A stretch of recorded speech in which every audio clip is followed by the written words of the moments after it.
Here in our homestead, we grow most of our food in a space of about 1,500 square feet right here in our backyard.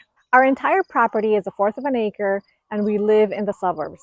I'm going to take you on a tour to show you what we're growing and give you my best tips for growing a massive amount of food in a small space. Tomatoes are a staple in our garden. They are so fun to grow and our boys love eating them off the vine. We have 45 tomato plants, and the reason why we can grow so many tomatoes is because we are growing them up this trellis. My first tip for growing a lot of food is to grow vertically. We grow all our indeterminate tomatoes up this cattle panel. Because tomato plants need a lot of airflow, I prune my tomato plants, tie them when needed, and help them weave in and out of this panel. I have a whole video showing how I prune and trellis my tomato plants. Most of the tomato plants that we're growing are cherry tomatoes, and this one is just loaded. I believe this is the Centiflora variety, and oh my word, I have never seen a tomato plant this loaded. So I think all these years we've been growing the wrong varieties, and I think we found the ones that are really going to be great producers for us. We use cattle panels to serve as a trellis not only for our tomatoes, but for all kinds of plants that like to sprawl and climb. Right here, we are growing 14 butternut squash plants. If I were letting these plants sprawl on the ground, I would only be able to grow 2 plants in this bed. Sometimes I have to direct this plant to go a certain direction, but these plants are naturally very good climbers. I have another video where I show how I grow squash on a trellis. Be sure to check it out. We also have 22 cucumber plants growing vertically. I specifically grow the climbing variety of cucumbers because I choose them for this purpose. These ones can sometimes be tricky because they have several main stems that like to go in all different directions. So I constantly need to check on them and make sure they are doing what I want them to do. I am thinking that in just a few days, we're going to be harvesting a lot of cucumbers. I've been finding little cucumbers like this one. So this is so exciting, and we have so many of these. Another way to grow vertically is using a green stock. This is a new addition for our garden this year. We are growing 30 strawberry plants in this green stock. Earlier on in the season, I had several strawberry plants that died because I think I planted them too deeply. But as soon as these strawberry plants started sending out their runners, the empty planting pockets started filling out. The top 2 tiers are ever-bearing strawberries, so they're continuing to produce, and the bottom 3 are June-bearing. So I believe those ones are done for the season. These ever-bearing strawberries are doing magnificent. You can see how huge they are. The first crop that we had of these, the strawberries were tiny, but this second crop, you can just see that these strawberries are huge. I have another green stock that is currently going through a transition. I grew a lot of leafy greens and cilantro here, but recently removed them because they were done. I think I'm going to plant more lettuce and cilantro here, but I'm trying to figure out exactly what's next for this planter. Cabbage is another staple in our garden because we just eat so much of it. Most of our cabbage is made into sauerkraut. We just harvested 5 heads of cabbages the other day, and we already have a few that are ready to harvest again. One of the reasons we're able to grow a lot of good-looking cabbages is because we cover our beds with insect netting. That's why my second tip is to cover brassica plants such as cabbages, kale, and broccoli with insect netting. The first year we grew cabbages and kale, we lost 50% of our crops to pests. There are these small white moths that like to lay eggs on these plants, and those caterpillars will decimate these plants in just a couple days. I just harvested 2 pounds of kale the other day, and it looks like I have about 2 pounds again for me to harvest. We like to grow carrots, but we don't have enough room to grow our carrots for the entire year all at once. That is why my second tip is succession planting. Succession planting is when you plant a crop and then a couple weeks later you plant the same crop again in a different spot, and then a couple weeks later you do the same thing. That allows you to have a continuous supply of that crop. And it's also helpful because you don't have to harvest one single crop all at the same time. Because we don't have the space to grow all the carrots at the same time, we plant new carrot seeds as we make room in the garden, like after harvesting an early spring crop, for example. We use this method for both our carrots and beets. These carrots here were planted first, so these will probably be ready to harvest in a few weeks.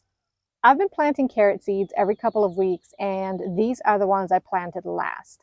I will continue to plant carrot seeds throughout the month of July and maybe even August. This is so exciting. I can already see some of these carrots forming, and we'll be ready to harvest soon. This beet is almost ready to harvest. That is so exciting. We eat so many onions, and that is why we are growing hundreds of them. Onions take a long time to grow. I started these in February and transplanted them in April. And because they need room to grow a bulb, they need to be spaced about 4 to 6 inches apart. When the onion seedlings are so tiny, it feels like so much space is being wasted.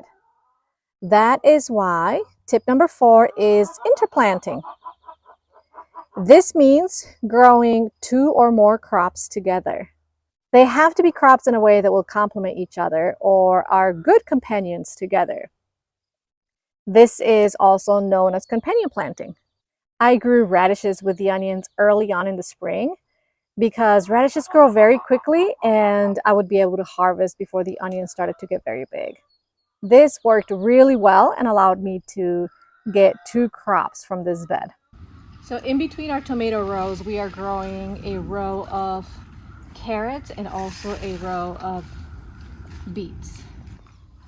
And I have some onions growing right in between these other 2 tomato rows. This is our bed where we are growing our big paste tomatoes, and right in between that we have a row of onions, and we also have a lot of basil that is growing in between the tomato plants. We practice companion planting all over our garden actually.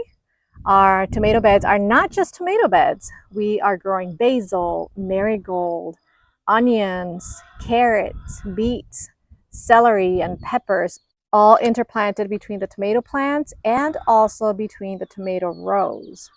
This is our blackberry bed, and this is interplanted with green beans.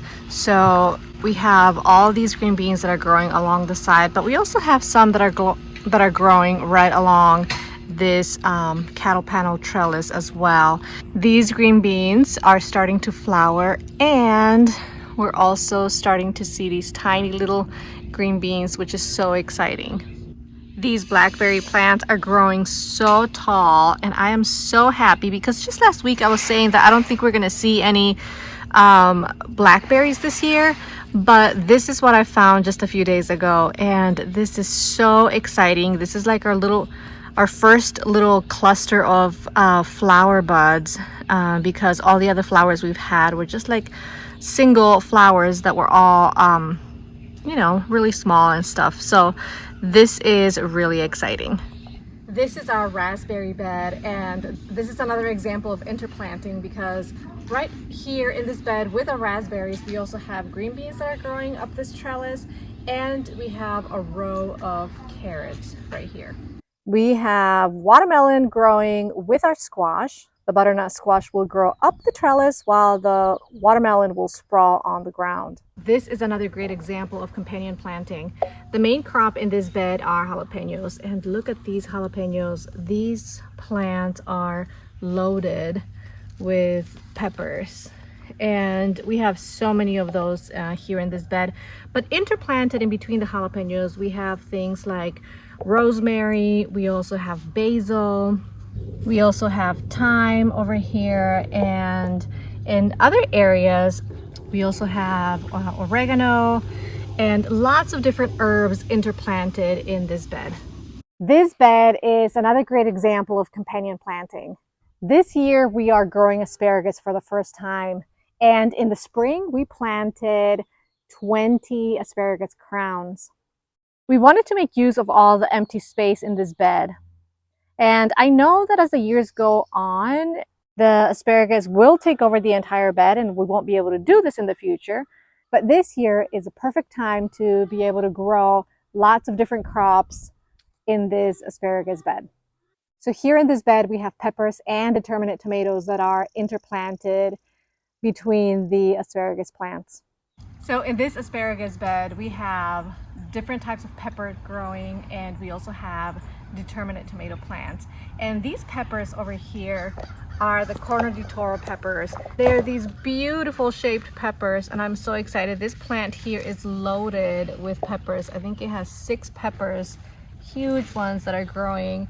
And this other one here is very tall. It has a lot of flowers and a couple peppers growing already. So I am excited for this and everything that's going to come out of this bed. And this was a great way to use this space because these asparagus plants are going to seed, and obviously they're not going to produce this year, but we had so much space here that we could use. And so these plants and the determinate tomato plants that we have on that side are filling out this space very nicely, and we are getting a ton of fruit.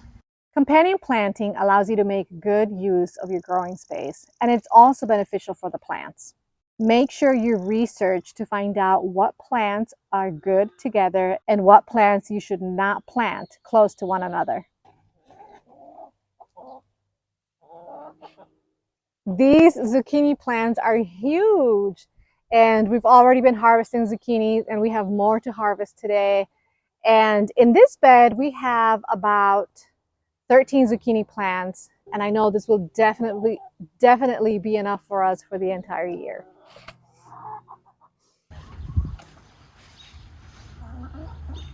We have some of these golden zucchini, but we also have black beauty zucchinis that I'm going to harvest from the other side over there. A little over a week ago, we harvested garlic from this bed. And last week we planted some green bean seeds, and these are already coming up. So I am excited about this because we have about 200 green bean plants that are going to grow in this bed. This is another area where we're growing pumpkins. But the beautiful thing is that we didn't even plant these. And that is why my last and final tip is a fun one, but it only applies to you if you've been growing in the same space for at least a year. And that is to embrace your volunteer plants. This entire area is where our chicken run was last year. And a lot of tomato plants and squash plants started to grow in this area. And we decided to let them grow. We obviously couldn't maintain all the hundreds of plants that started growing, so we got rid of some of them, but we allowed some of these to grow, and we're growing them vertically, and that is allowing us to be able to grow so many extra plants that we weren't even planning on. The beauty about letting volunteer plants grow is that nature knows best, and they know exactly when to grow, and they, for some reason, come out stronger than all the other plants. So these plants are way bigger than the butternut squash plants that I planted from seed. In this whole area alone, we have over 15 pumpkins and spaghetti squash that are growing right here. Some of them are sprawling on the ground over there, but most of them are growing right up here on this trellis. We were able to turn this mess into this more productive tomato area. So we are pruning some of these tomatoes and trellising them up these ropes or strings. I don't know if you can see them. And then we just come here every few days and just kind of string them around to help them continue to grow up. And the rest of these tomatoes are going to be growing up this cattle panel on the sides. We also have volunteer plants in different parts of the garden. We have dill that is growing in lots of different areas, and also chamomile. Now those are plants that I didn't have to plant at all this year. They just completely came up on their own, And like I said before, I didn't have to work for any of that. These sunflowers over here are getting massive. I am getting so excited about this.